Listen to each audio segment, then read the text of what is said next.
Bismillah, alhamdulillah, wa salatu wa salam ala rasulillah wa ala alihi wa ashabi ajma'in. We are on hadith number 168, Babul Bawli qa'iman wa qa'idan. A chapter about urinating while standing or sitting down.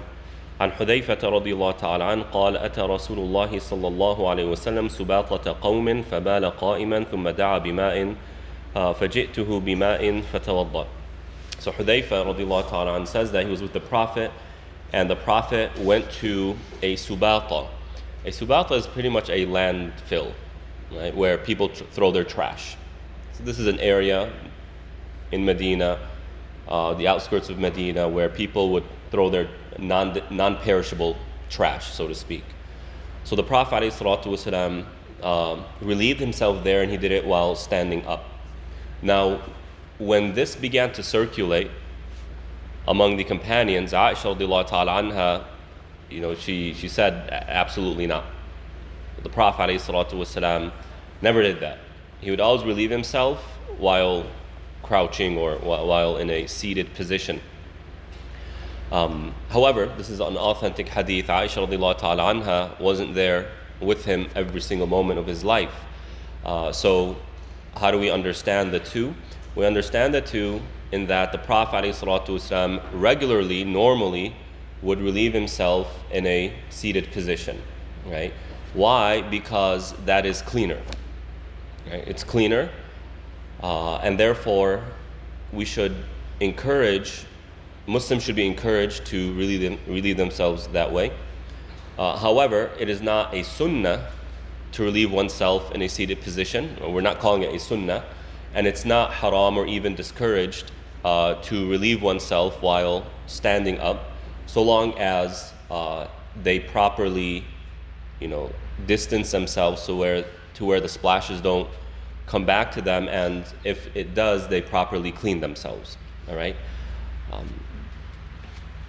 Bab al-bawl 'ind sahibihi wa tasattur bil-ha'id. Chapter about relieving oneself in the proximity of another person, while concealing themselves. Okay, so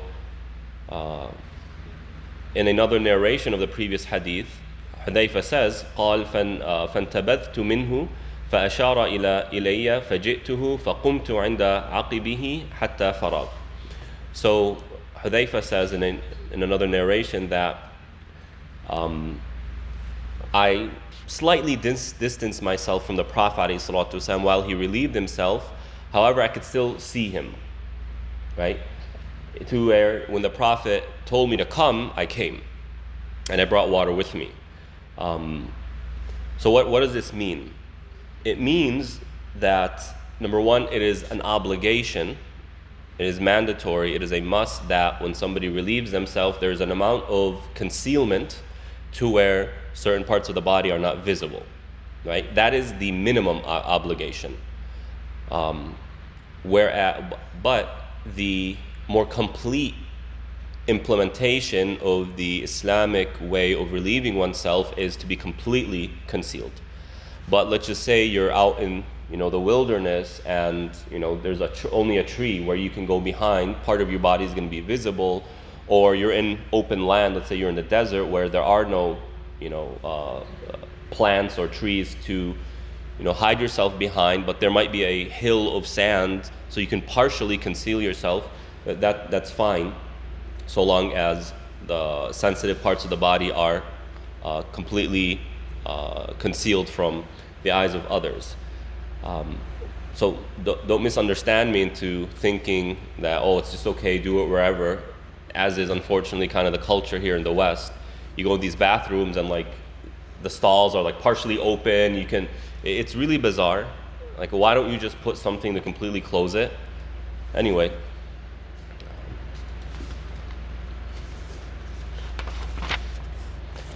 Babu ghasl ad-dam, the chapter on washing blood. عن أسماء رضي الله تعالى عنها قالت جاءت امرأة إلى النبي صلى الله عليه وسلم فقالت أرأيت إحدانا تحيض في الثوب كيف تصنع؟ قال تحته ثم تقرصه بالماء وتنضحه وتصلي فيه. So Asma radiallahu ta'ala anha, it can either be the daughter of Abu Bakr or Asma binti Umays, who was a pretty well-known female companion, the wife of, I believe, Ja'far and then Abu Bakr and then Ali, because her previous husbands passed away. She says that a lady came to the Prophet ﷺ and says that, some of this information is, a little bit uncomfortable, but as we're taught, when it comes to learning our religion, we kind of deal with the discomfort and, to make sure that we properly apply the religion. So she says, Asma says that a lady came to the Prophet ﷺ and said that when a woman is on her period, some might get on her clothing, what should she do? So the Prophet said that she should thoroughly clean it out with water, and she could pray in it afterwards. So what is this telling us? What most scholars are going to take from this is that blood is impure. Right? Blood is impure. However, there are some scholars who say that blood is not impure, with the exception of maybe what we're talking about right now. A different question is, does bleeding invalidate wudu? Shafi'i, Malik say no, it doesn't invalidate wudu. Abu Hanifa has the strictest opinion, saying any blood that is visible invalidates wudu. So even if you have a very small cut and you can just kind of see a little bit of blood, that invalidates wudu. Imam Ahmad says blood invalidates wudu if the blood begins to seep out, right? So it's kind of rolling on or flowing on your skin. That's when wudu is invalidated. The opinion I follow is that of Malik and Shafi'i, where the release of blood, regardless of how much or how little, does not invalidate wudu. Depending on where it came from, right? I'm just talking about regular blood coming out, right, from the body. As for the situation of the female, not only does that invalidate wudu, she is in a state of major spiritual impurity. She needs to do ghusl, right, as is known. But the point here is that release needs to be washed because it's impure. A woman cannot pray in garments that have been soiled by this. And if she cleans it, in our times today, if she throws it in the washer, it's clean and she can pray in it even if the color stains. All right? عن عائشة رضي الله تعالى عنها قالت جاءت فاطمة بنت أبي حبيش إلى رسول الله صلى الله عليه وسلم فقالت يا رسول الله إني امرأة أستحاض فلا أطهر فأدع الصلاة فقال رسول الله صلى الله عليه وسلم لا إنما ذلك عرق وليس بحيض. All right. So Fatima here, not the daughter of the Prophet ﷺ, but the daughter of another man, asked or told the Prophet that she has, I don't know what the medical term for this is, but basically she releases aside from her cycle, right? It's irregular discharge. And I hope you understand what kind of discharge, right? It's irregular discharge. And the scholars, they talk in length about the rulings behind this and what happens and whatnot.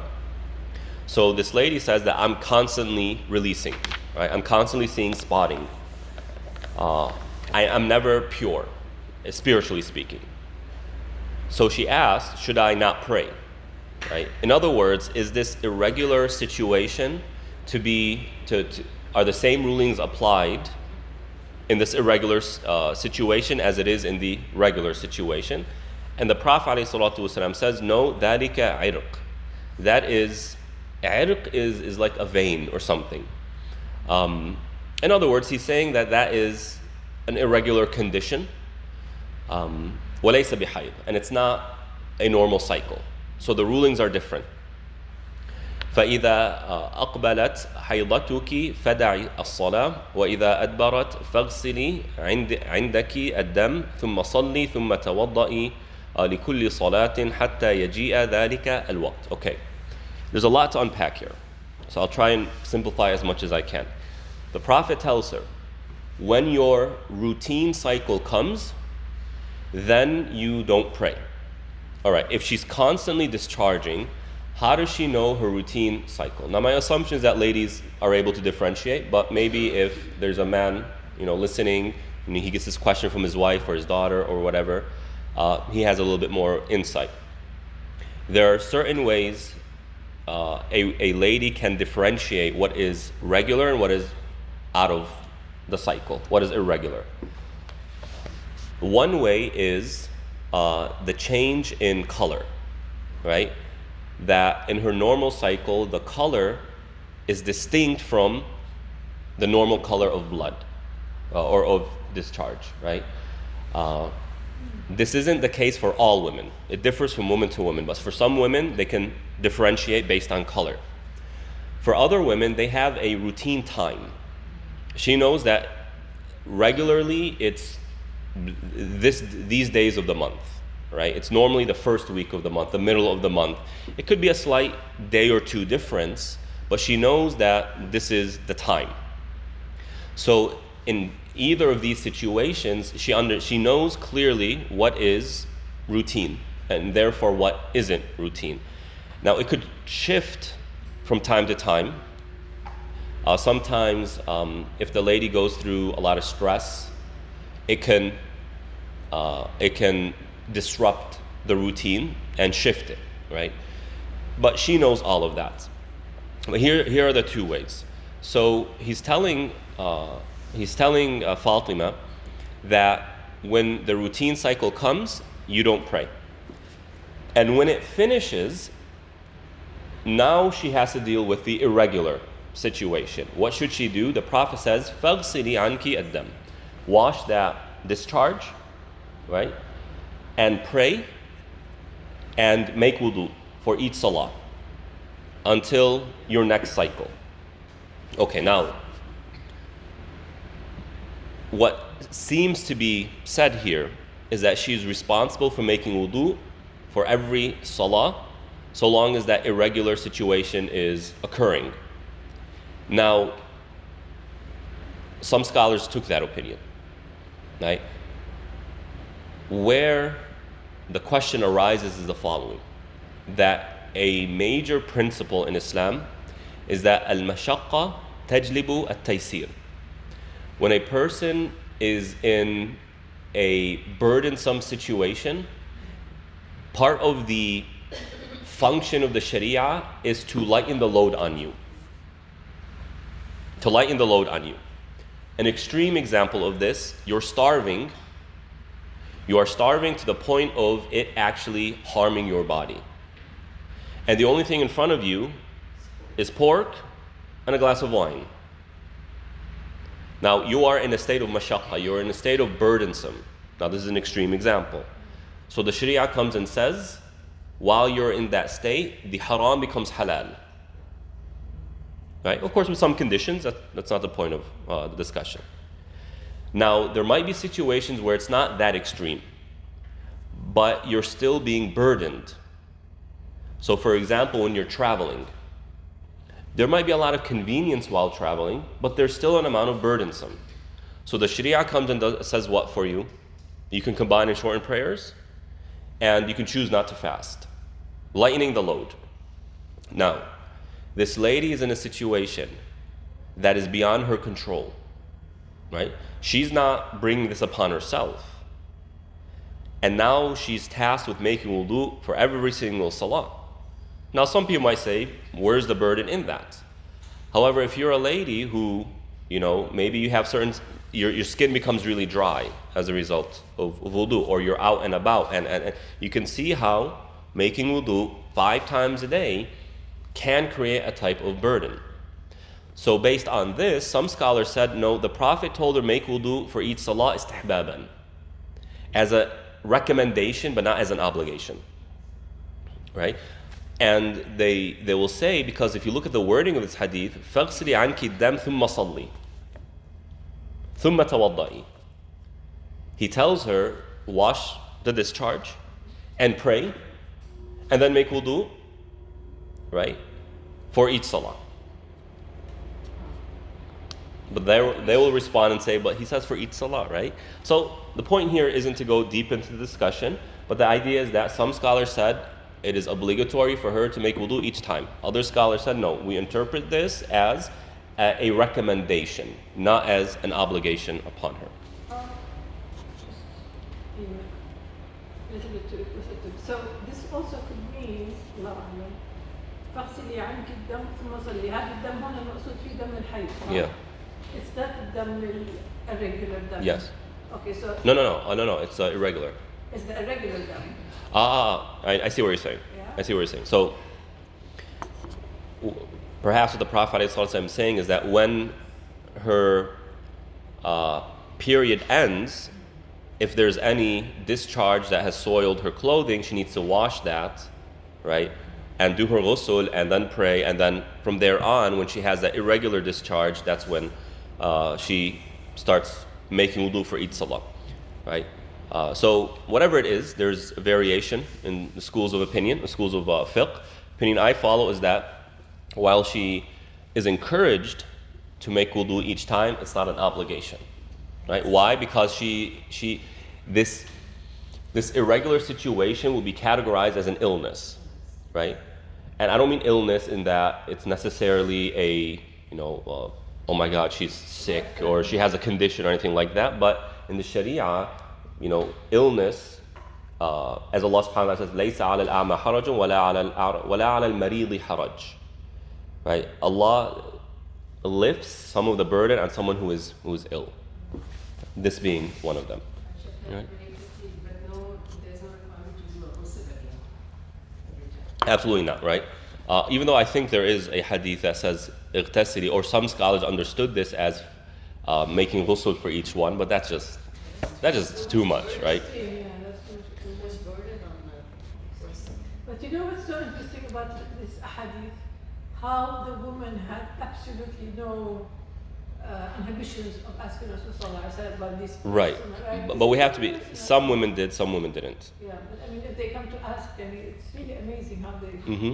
So women have different personalities in terms of their comfort in asking uncomfortable questions, right? Or very personal questions.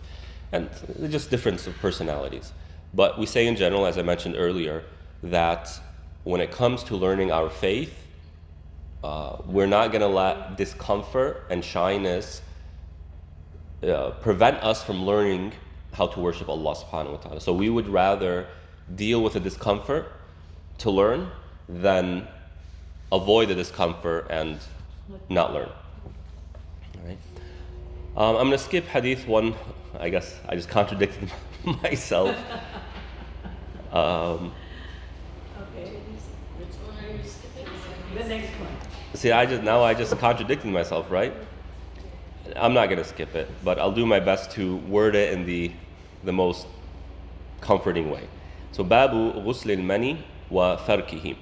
So, chapter about washing the discharge of a male, the fluid of a male, and rubbing it, right? We'll get to what that means. We'll see here. وعنها, meaning Aisha رضي الله تعالى عنها, قالت كنت أغسل الجنابة من ثوب النبي صلى الله عليه وسلم فيخرج إلى الصلاة وإن بقع الماء في ثوبه. So Aisha رضي الله تعالى عنها says that sometimes she would clean the Prophet's thobe that had his discharge on it. And so basically she would, maybe you have a bowl of water, she would put it in and she would rub it like this, and the Prophet would wear it while the water hasn't dried up again. What does that mean in terms of a more broader application of the hadith? What it means is we don't have to become OCD, obsessive, about guaranteeing ourselves that the impurity is fully gone.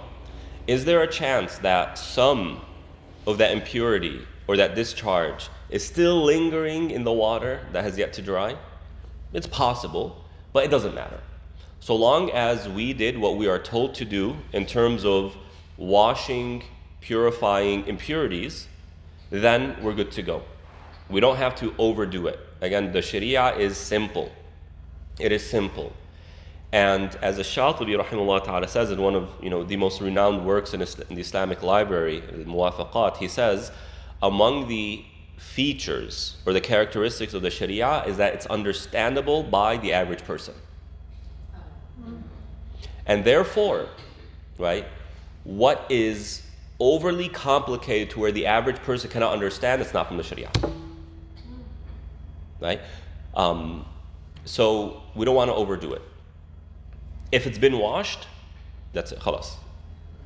Even if there is a possibility that if you were to do a microanalysis, right, or a chemical analysis of that garment, you might find some things. If it was washed the way we were told to wash it or clean it, you're good. Right? So no worries about that. باب أبوال الإبل والدواب والغنم ومرابضها. The chapter on the urine of camels and land animals and sheep and their dens, or their, what are they called? The stables, right? So basically where animals are kind of kept. عن أنس رضي الله تعالى عنه قال قدم ناس من عكل أو عرينة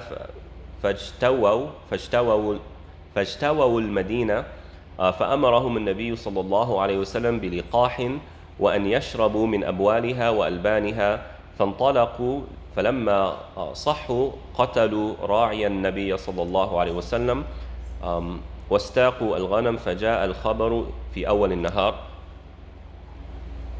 So here Anas radiallahu ta'ala says that a group of people came from a certain area in Arabia, and they had, so they came to Medina, and they had a certain virus or infection. They were ill.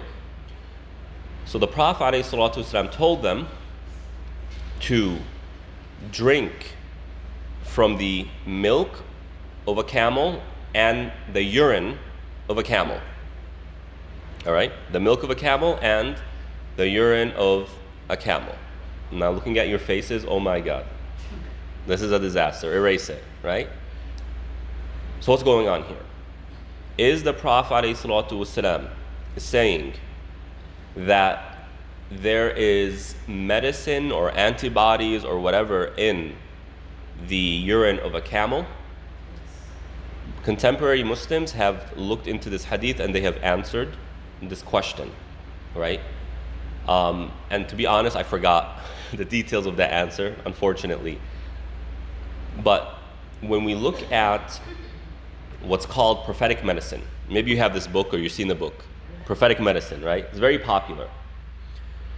No doubt that when the Prophet ﷺ recommends a medicine to a person or a people, right, it's not wrong. However, we have to understand a few things. Number one, the technologies and the resources available to them. Right? The Prophet ﷺ is telling them to do based on what? What they have. And this should not be seen as making everything else irrelevant.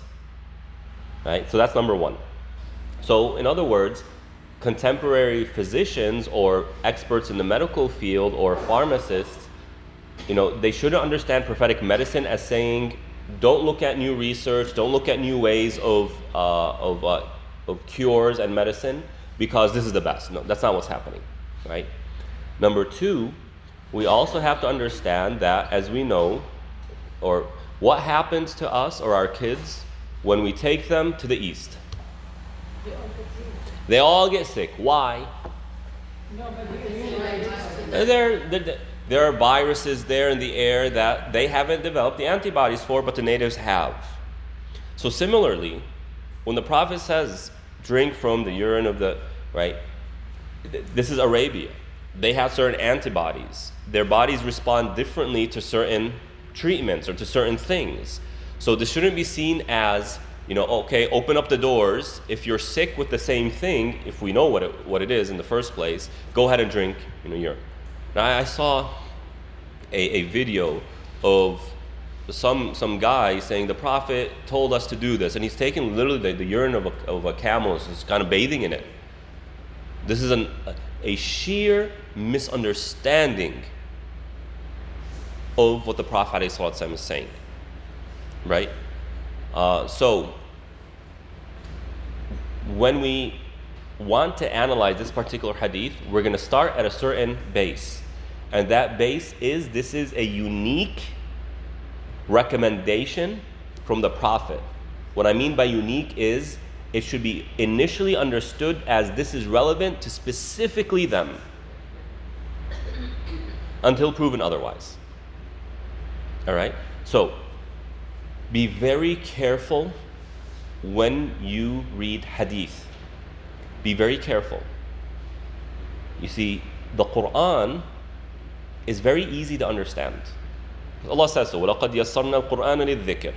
The Quran was made easy to understand. Where the challenge of the Quran comes in for us personally is how do we apply it? Is how do we learn to apply it in my personal life, right? Because the Quran is very short and it doesn't give you the exact details of how it's relevant to you. You have to figure that out. That's where the challenge of the Quran comes in. The hadith is the opposite. Applying hadith is very easy. How do you wear your clothes? How do you use the bathroom? How do you do salah? It's very easy to apply hadith. Where the challenge comes in is actually making sure you understand it correctly. You understand it correctly, right? Because the language of hadith is broader and more complex. Because it incorporates certain things that the Quran does not. Certain styles of language, certain rhetoric. How do I know this is sarcasm or not? The Quran doesn't do that, right? But hadith does. The context, etc. There's a lot more that needs to be considered when understanding hadith that is irrelevant to understanding the Quran. You could take a verse, not know the context of it, not know anything about when it was revealed, why it was revealed, who it was revealed to or about, but you could still understand it. Because that's how the Quran was designed by Allah subhanahu wa ta'ala. But hadith, no. You have to understand all of these things if you want a proper understanding of the hadith, right? So be very careful. Anything you come across in hadith that seems strange to you, before accepting it based on your understanding, and before denying it because it makes you uncomfortable, because you have these two extremes, go back to what the scholar said. And I promise you, they will resolve it. Right? Go back to what the scholar said so that you make sure you have a proper understanding.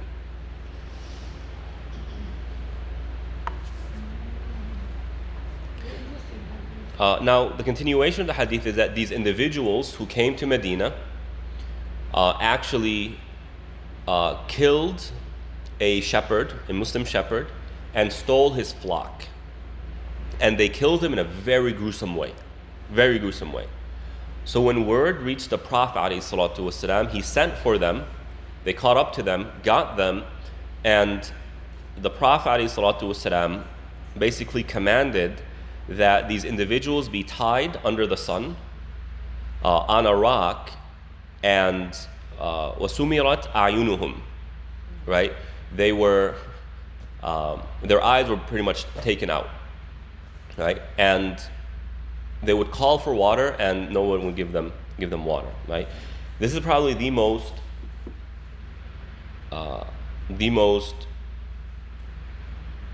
aggressive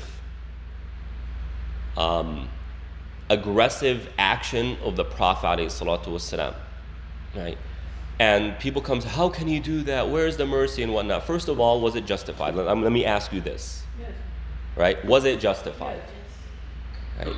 And the challenge then becomes, in the West, they believe in jail and jailing. We don't. we don't believe the jail system is effective. And you don't have to take our word. Just look at the research.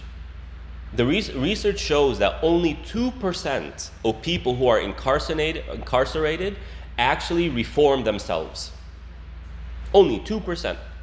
And the billions of dollars that go into maintaining these prisons and the environment of the prisons. I mean, somebody does something that is worthy of punishment, right?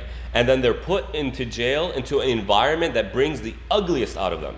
Because it's gangs and it's survival, and it's very, very bad in there. So we just don't believe in the jailing system. The only time the Sharia or the schools of Fiqh implement jail is when it's normally in monetary situations, like what we call small claims, where somebody is in debt and they are due to pay back that debt. They have the money, but they refuse to pay. We're going to put you in jail until you're ready to pay. Or, for example, somebody who is called to testify and they refuse to testify, we're going to put you in jail until you're ready to testify, right?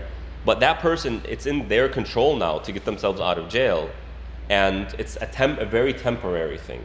No, we believe in other forms of punishment, right? That's a whole different topic. So yeah, it's pretty aggressive. But we first start saying, well, why was that done? Because they were entrusted, right? There was an amount of treason, so to speak, that they came here like, yeah, we're friends and we're this and that, and that crime is big. Did you skip the line, or you didn't have it there? I paraphrase. Yeah. Oh, I mean, yeah. I did skip that. So the Prophet ﷺ even commanded that their hands and their legs are amputated as well, right? So very, very aggressive. We're not denying that. We're not denying the aggression. It's aggressive here, right? But look at the situation. Hey, so, okay. Let's go back a few hundred years in Western history. What were punishments back then? What about the hanging, public hangings, right? Or that blade that they would drop in public in front of everyone? All right. Yeah. So times have changed. You look at the Muslim world; they're not applying, the hudud, the penal law, the original penal law of Islam. So get over it. وعنه رضي الله تعالى عنه قال كان النبي صلى الله عليه وسلم يصلي قبل أن يبنى المسجد في مرابض الغنم. The Prophet عليه الصلاة والسلام used to pray before the masjid was built. He would pray in the stables of sheep. Okay.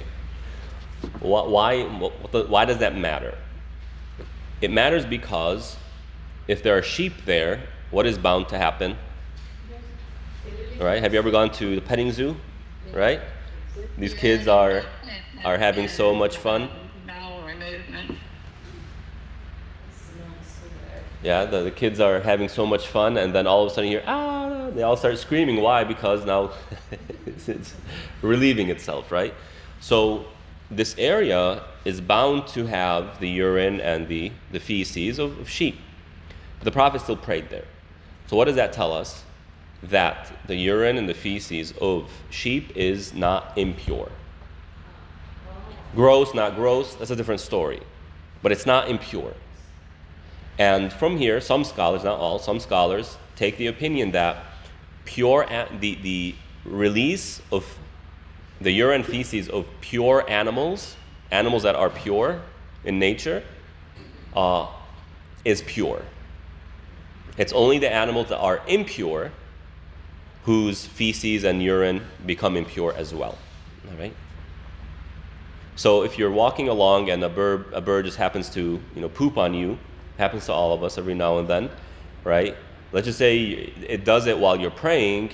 Continue praying. It doesn't affect your prayer at all. You say you get big fortune. Yeah, the Arabs love doing this. Anything bizarre that happens, gross, they say, oh yeah, good fortune is coming to you, right?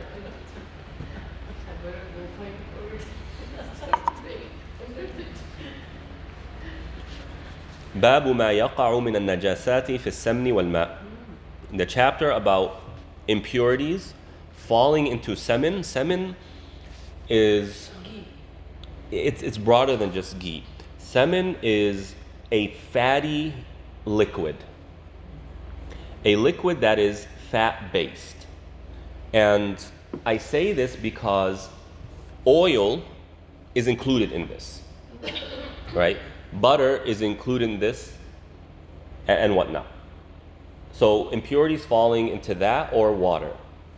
عن ميمونة رضي الله تعالى عنها أن رسول الله صلى الله عليه وسلم سئل عن فأرة سقطت في سمن فقال ألقوها وما حولها فاطرحوه وكلوا سمنكم. All right, so there's a few things to unpack here. Now let me read the other one as well. عن أبي هريرة رضي الله تعالى, or before that, let me translate this one. Maymuna رضي الله تعالى عنها, the wife of the Prophet, said the Prophet ﷺ was asked about a rat that falls into semen. Right? As I said, this is a fatty-based liquid or solid, like butter, for example. So semen is ghee, but it tends to come in a solid form, maybe a little bit melted, and they would eat it. Right? They'll take bread and dip it in the bread or whatnot. So the Prophet was asked about a rat falling in that. So the Prophet said, remove the rat and what was around the rat and eat what's left. Okay? So if you can imagine, let's say you have a bowl, a large bowl full of ghee, and a rat fell like on the side of the bowl. Take that side, scoop it all out, throw it, the rest is fine. Okay? Again, gross, you have an appetite or not, it's beyond the topic, right? The second hadith عن أبي هريرة رضي الله تعالى عنه أن النبي صلى الله عليه وسلم قال كل كلم يكلمه المسلم في سبيل الله يكون يوم القيامة كهيئتها إذا طعنت تفجر دما فاللون لون الدم والعرف عرف المسك. What this has to do with the chapter, I have no idea. But here Abu Hurairah radiallahu ta'ala anh says that the Prophet ﷺ said, any wound that a Muslim endures for the sake of Allah will come on the day of judgment in the same shape and size that they endured it in this life, and blood will come out of it. The color is the color of blood, but the scent is the scent of musk. Okay, what this has to do with the title of the chapter, I don't know. But let's go back to the first one. The title of the chapter is fatty-based liquids or solids and water. What do you do if an impurity falls into that? These are two separate ways of dealing with them, right? Why? Because, well, one is thicker or solid, the other is water, and water is seen as a purifying agent in Islam, the other one isn't. Okay? So I believe we've already spoken about water, but just to refresh our minds, what do you do if an impurity falls into water? Well, there are a few things we need to ask. Number one, the size, the volume of that water. If the volume is less and an impurity falls into it, the entirety of the water becomes impure. So if you have the water bottle like this and a baby rat falls into it, right?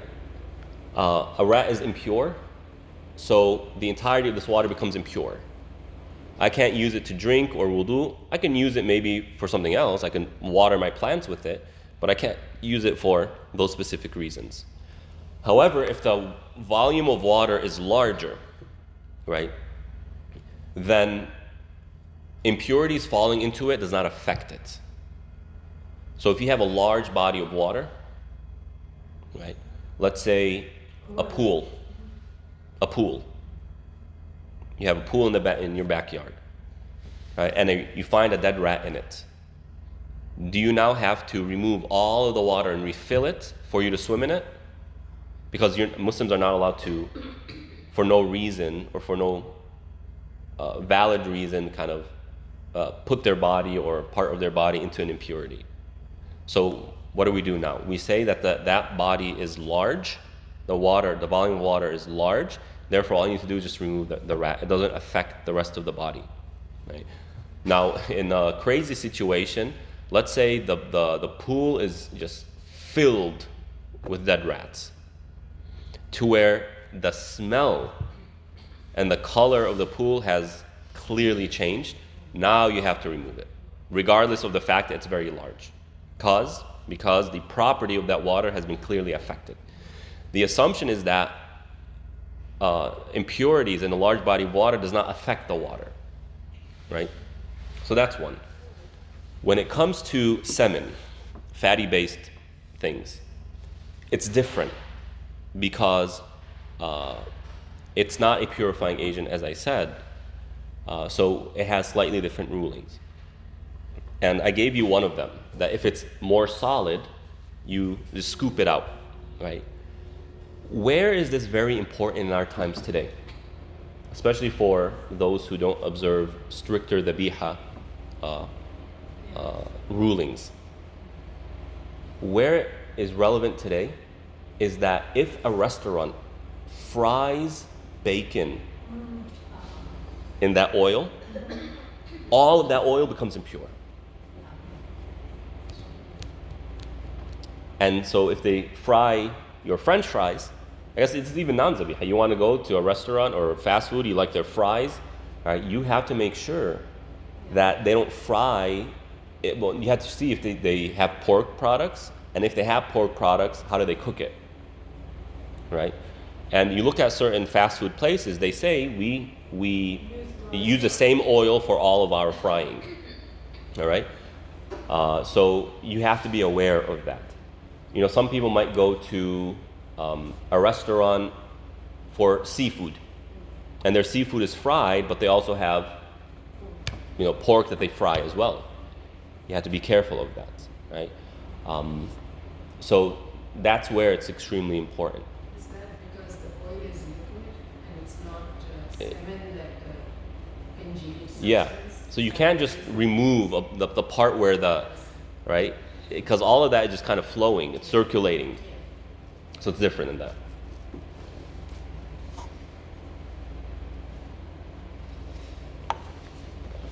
The next hadith, Bab al-Bawli fil ma' al-Da'im, a chapter about urinating in still water. So the Prophet ﷺ says, وعنه رضي الله تعالى عنه عن النبي صلى الله عليه وسلم أنه قال لا يبولن أحدكم في الماء الدائم الذي لا يجري ثم يغتسل فيه. The Prophet ﷺ prohibits us from urinating in still water, or al-ma' al-da'im, that doesn't flow, right? And then making wudu from it, or making ghusl from it, all right? So the scholars are going to differ over the application. Is the Prophet saying, if you urinate in still water, the point of this hadith is to say you can't make wudu from it? Or is the Prophet ﷺ saying, don't urinate in still water, whether you're going to make wudu from it or not? So here you'll find slight variation. The opinion I follow is that you're not allowed to urinate in still water in general. Why? Because, number one, there is use for that water. People might need it to drink, or people might want to make wudu in it. Now you might be thinking, man, if I'm all the way in the wilderness, right, what are the chances someone's going to come and make wudu in it? You're there, someone else can. Well, you are there, you might need to make wudu, or whatever. Even if we are satisfied with the fact that the Prophet said don't do it. That's it, right? So I don't know how applicable this is going to be in your personal lives. I mean, maybe if you have like a jacuzzi, right, a small jacuzzi, then it'll be applicable. But even then, you have a jet stream that's constantly circulating the water. So is it really still? And then chlorine is always put, and chlorine is a disinfecting agent. That's also another question to consider. Allahu a'lam. Okay, let's go ahead and stop here at hadith number 178. Wa sallallahu ala nabiyyina Muhammad wa ala alihi wa ashabihi ajma'in.